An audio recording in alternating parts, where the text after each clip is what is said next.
پاکستان نے ایک اور سرپرائز دے دیا ہے۔ پاکستان نیوی نے بھارت کے نام نہاد ناقابل تسخیر سمندری قلعے INS وکرانت کے غرور کو خاک میں ملانے کا حتمی پلان تیار کر لیا ہے۔ اس وقت پورے ہندوستان میں نہ صرف لرزہ طاری ہے بلکہ انڈین ایوانوں میں صف ماتم بچھی ہوئی ہے۔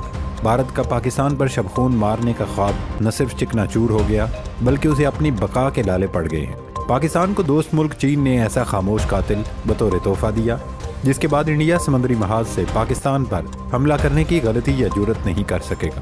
پاکستان نیوی نے چین کی مدد سے انگور کلاس آبدوزوں کے ذریعے سمندر کی تہہ میں وہ جال بچھا دیا ہے جس سے نکلنا دلی کے سورماؤں کے لیے ناممکن ہوگا۔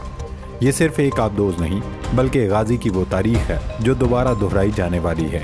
اگر بھارت نے سمندری محاذ کھولنے کی جرات کی تو اسے یہ ذہن میں رکھنا ہوگا کہ نہ صرف وکرانت ڈوبے گا بلکہ اپنے ساتھ انڈیا کی کئی بندرگاہوں کو بھی شمشان میں تبدیل کروا دے گا۔ چین نے پاکستان کو کتنی آبدوزیں دی ہیں، اس انگور کلاس آبدوز کی کیا خاصیت ہے، اس سب پر ہم اس ویڈیو میں تفصیلی ڈسکشن کریں گے۔ کچھ مزید خبریں آپ کے ساتھ ڈسکس کرتے چلیں۔ ہندوستان میں جنونی ہندو انتہا پسندوں نے اقلیتوں کا جینا حرام کر دیا ہے۔ مسلمانوں کے بعد اب مسیحیوں پر زمین تنگ کی جا رہی ہے۔ ہندو انتہا پسندوں نے بھارت میں کرسمس تقریبات منانے پر پابندی لگا دی ہے۔ وہیپ نے دلی کے ہندو سماج سے اپیل کی ہے کہ وہ کرسمس جیسے دھارمک اتسو سے دوری بنائے رکھے۔ اور نہ صرف پابندی لگا دی گئی بلکہ منظم مہم چلائی جا رہی ہے کہ school, college, university, shopping malls وغیرہ میں کرسمس کی تقریبات کا اہتمام نہ کیا جائے، کیک وغیرہ بھی نہیں کاٹے جائیں۔ یہ سب عام لوگ نہیں بلکہ وشوا ہندو پریشد نامی تنظیم کی جانب سے باقاعدہ منصوبہ بندی کے تحت کیا جا رہا ہے۔ جب تک مسلمان جنونی انتہا پسندوں کا نشانہ بن رہے تھے تو عالمی برادری ستو پی کر سو رہی تھی، لیکن اب مغربی ملکوں کی چیخیں نکل رہی ہیں۔ ایک اور ڈیولپمنٹ مشرق وسطیٰ سے آپ کے ساتھ شیئر کرتے چلیں کہ ایران نے اپنی سلامتی، سالمیت اور خود مختاری کے لیے روس کے ساتھ معاہدہ کر لیا ہے۔ موساد چیف ڈیوڈ ہرنیا کی وارننگ اور کھلی دھمکی کے بعد واضح ہے کہ اسرائیل اگلے چند ہفتوں میں دوبارہ ایران پر دھاوا بول سکتا ہے۔ یہی وجہ ہے کہ ایران نے نئے اسرائیلی حملوں کو روکنے کے لیے روس کے ساتھ مشاورت شروع کر دی ہے، جبکہ ماسکو نے تہران کے ساتھ 20 سالہ شراکت داری کے معاہدے کو سراہا ہے۔ ناظرین، سب سے پہلے بات کرتے ہیں ایران اور روس کے درمیان ہونے والے معاہدے کی۔ موساد چیف کی دھمکی اور جواب میں ایران کے نیوکلیر پروگرام جاری رکھنے کے اعلان کے بعد ایران اسرائیل جنگ نوشتہ دیوار ہے۔ نیتن یاہو کو بھی اندازہ ہے کہ گریٹر اسرائیل کی راہ میں سب سے بڑا کانٹا یا رکاوٹ ایران ہے۔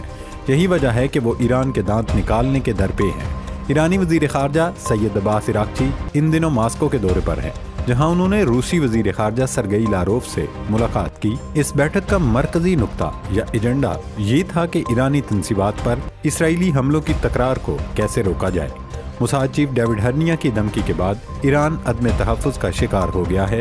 اس سے پہلے رواں سال اسرائیل نے 13 جون کی رات ایران کے خلاف ایک فوجی کارروائی کی، جس کے جواب میں تہران نے جوابی حملے کیے اور یوں 12 روز تک دونوں ملکوں میں جنگ جاری رہی۔ ایران نے اس جنگ میں بہت نقصان اٹھایا، لیکن اسرائیل کے دفاعی نظام کا نہ صرف پول کھل گیا بلکہ صہیونی ریاست کا ناقابل تسخیر ہونے کا پراپیگنڈا بھی ہوا میں اڑ گیا۔ ایرانی میزائلوں نے نہ صرف اشکیلون بلکہ دارالحکومت تل ابیب تک اہداف کو کامیابی سے نشانہ بنایا اور موساد ہیڈ کوارٹرز کو بھی اڑا دیا تھا۔ خیر، اب ڈیوڈ ہرنیا کی دھمکی کے بعد ایران نے اپنی بقا کے لیے روس پر انحصار کر لیا ہے، کیونکہ ایران کو اندازہ ہے کہ پوری دنیا میں واحد روس یا چین ہی ہے جو اسے امریکہ اور اسرائیل کے خلاف یقینی تحفظ فراہم کر سکتا ہے۔ اب دیکھنا یہ ہوگا کہ روس سے اس معاہدے کے بعد اسرائیل ایران پر چڑھائی کرتا ہے یا پھر وہ روس کے خلاف بھی باقاعدہ جنگ چھیڑ دے گا۔ لیکن یہ اسرائیل اور امریکہ کے لیے اتنا آسان نہیں ہوگا، کیونکہ روس کے خلاف جنگ کی صورت میں چین بھی خاموش نہیں رہے گا۔ لہٰذا اسرائیل کی کوئی بھی حماقت پورے خطے کو بھڑکتے شعلوں میں جھونک دے گی۔ ناظرین، اب ذکر کرتے ہیں بھارت کی موت کا۔ پاک بحریہ نے جدید ہتھیاروں سے لیس آبدوز غازی کو چین کے شہر ووہان میں شوانگ لیو بیس پر لانچ کر دیا۔ غازی کی لانچنگ کے بعد چین میں زیر تکمیل 4 ہنگور آبدوزیں سی ٹرائل کے مرحلے میں داخل ہیں۔ پاکستان نیوی کی غازی ہنگور کلاس کی چوتھی آبدوز ہے جو چین میں تیار کی گئی۔ پاکستان اور چین کے درمیان 8 ہنگور کلاس آبدوزوں کا معاہدہ ہے۔ معاہدے کے تحت 4 ہنگور آبدوزیں چین جبکہ 4 پاکستان میں تیار کی جائیں گی۔ اب ذکر کرتے ہیں ان آبدوزوں کی خصوصیت کا۔ اس آبدوز کا ڈھانچہ سٹیلتھ ڈیزائن کا حامل ہے،